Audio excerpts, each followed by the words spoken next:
ಇತ್ತೀಚೆಗೆ ಕೆಲ ಎಲೆಕ್ಟ್ರಿಕ್ ವಾಹನಗಳ ಬೆಂಕಿ ಅವಘಡಕ್ಕೆ ಕೆಲವರು ಪ್ರಾಣ ಕಳೆದುಕೊಂಡಿರುವ ಘಟನೆಗಳು ಜರುಗಿತ್ತು. ಇದೇ ವರ್ಷ ರಾಷ್ಟ್ರ ರಾಜಧಾನಿ ದೆಹಲಿಯ ಅಶೋಕ್ ವಿಹಾರ್ನಲ್ಲಿಯೂ ಚಾರ್ಜ್ ಮಾಡುವಾಗ ಎಲೆಕ್ಟ್ರಿಕಲ್ ವಾಹನ ಸ್ಫೋಟಗೊಂಡು 3 ಸಹೋದರರು ಗಂಭೀರವಾಗಿ ಗಾಯಗೊಂಡಿದ್ದರು.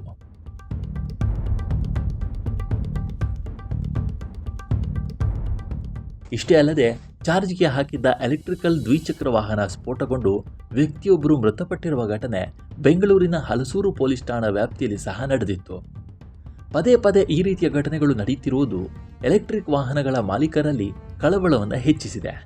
ಅನೇಕ ಮಂದಿಗೆ ತಮ್ಮ ವಾಹನಗಳನ್ನು ಸುರಕ್ಷಿತವಾಗಿ ಚಾರ್ಜ್ ಮಾಡುವುದು ಹೇಗೆ ಅಂತ ತಿಳಿದಿಲ್ಲ.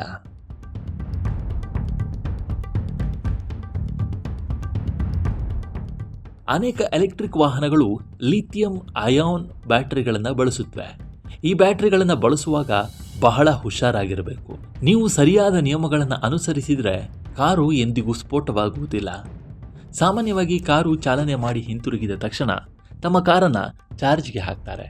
ಆದರೆ ಇದು ನೀವು ಮಾಡುವ ದೊಡ್ಡ ತಪ್ಪು. ದೀರ್ಘಕಾಲದವರೆಗೂ ಪ್ರಯಾಣಿಸಿದ ನಂತರ ಕಾರು ಮತ್ತು ಬ್ಯಾಟರಿ ಎರಡೂ ಬಿಸಿಯಾಗಿರುತ್ತೆ. ಬಿಸಿಯಾಗಿರುವ ವೇಳೆ ಕಾರನ್ನು ಚಾರ್ಜ್ ಮಾಡೋದ್ರಿಂದ ಕಾರು ಸ್ಫೋಟಗೊಳ್ಳುವ ಸಾಧ್ಯತೆ ಹೆಚ್ಚಾಗಿರುತ್ತೆ.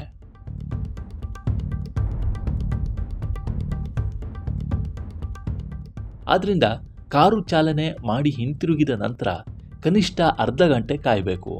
ಕಾರು ತಣ್ಣಗಾದ ನಂತರ ಮಾತ್ರ ಚಾರ್ಜರ್ ಹಾಕಬೇಕು. ನಿಮ್ಮ ಕಾರನ್ನು ಚಾರ್ಜ್ ಮಾಡಲು ಮರೆಯುವ ಅಭ್ಯಾಸ ಮಾರಕವಾಗಿರಬಹುದು. ಅಗತ್ಯಕ್ಕಿಂತ ಹೆಚ್ಚು ಚಾರ್ಜ್ ಮಾಡೋದರಿಂದ ಬ್ಯಾಟರಿ ಮೇಲೆ ಒತ್ತಡ ಬೀಳುತ್ತೆ. ಇದು ಬ್ಯಾಟರಿ ಹೆಚ್ಚು ಬಿಸಿಯಾಗಲು ಕಾರಣವಾಗುತ್ತೆ. ಇದು ವಾಹನ ಸ್ಫೋಟದ ಸಾಧ್ಯತೆಯನ್ನು ಹೆಚ್ಚಿಸುತ್ತೆ. ಹೀಗಾಗಿ ಸಂಪೂರ್ಣವಾಗಿ ಚಾರ್ಜಿಂಗ್ ಆದ ತಕ್ಷಣ ಸ್ವಿಚ್ ಆಫ್ ಮಾಡೋದು ಬಹಳ ಒಳ್ಳೆಯದು.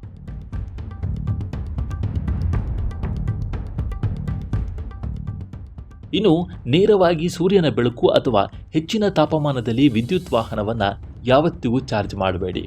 ಯಾವಾಗಲೂ ತೆರೆದ ಮತ್ತು ಚೆನ್ನಾಗಿ ಗಾಳಿಯಾಡುವ ಪ್ರದೇಶದಲ್ಲಿ ಇವಿ ಚಾರ್ಜ್ ಮಾಡಿ.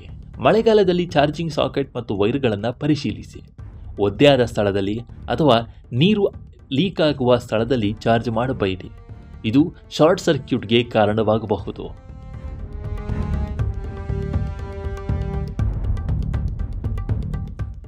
ಇನ್ನು ಮನೆಯಲ್ಲಿ ಎಲೆಕ್ಟ್ರಿಕ್ ವೆಹಿಕಲ್ ಚಾರ್ಜ್ ಮಾಡುವಾಗ ವೋಲ್ಟೇಜ್ ಮೇಲೆ ನಿಗಾ ಇಡೋದು ಬಹಳ ಮುಖ್ಯ.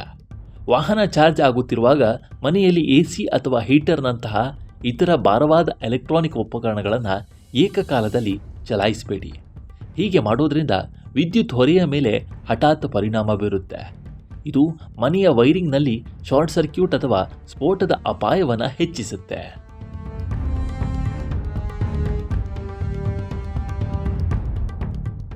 ವಾಹನದ ಬ್ಯಾಟರಿಯನ್ನು ಬದಲಾಯಿಸಬೇಕಾದಾಗಲೆಲ್ಲ ಯಾವಾಗಲೂ ಅಫಿಷಿಯಲ್ ಸೆಂಟರ್ನಿಂದ ಮೂಲ ಬ್ಯಾಟರಿಯನ್ನೇ ಹಾಕಿಸಿ. ಅಗ್ಗದ ಅಥವಾ ಸ್ಥಳೀಯ ಬ್ಯಾಟರಿಗಳು ಸುರಕ್ಷತಾ ವೈಶಿಷ್ಟ್ಯಗಳನ್ನು ಹೊಂದಿಲ್ಲ. ಬ್ಯಾಟರಿ ಹಾನಿಗೊಳಗಾಗಿದ್ದರೆ ಅಥವಾ ಸರಿಯಾದ ಬ್ಯಾಕಪ್ ಒದಗಿಸದೇ ಇದ್ದರೆ ಅದನ್ನು ಬಲವಂತವಾಗಿ ಬಳಸಬೇಡಿ. ಸಮಯಕ್ಕೆ ಸರಿಯಾಗಿ ಹೊಸ ಬ್ಯಾಟರಿಯನ್ನು ಬದಲಾಯಿಸೋದು ಕೂಡ ಬಹಳ ಮುಖ್ಯವಾಗುತ್ತೆ.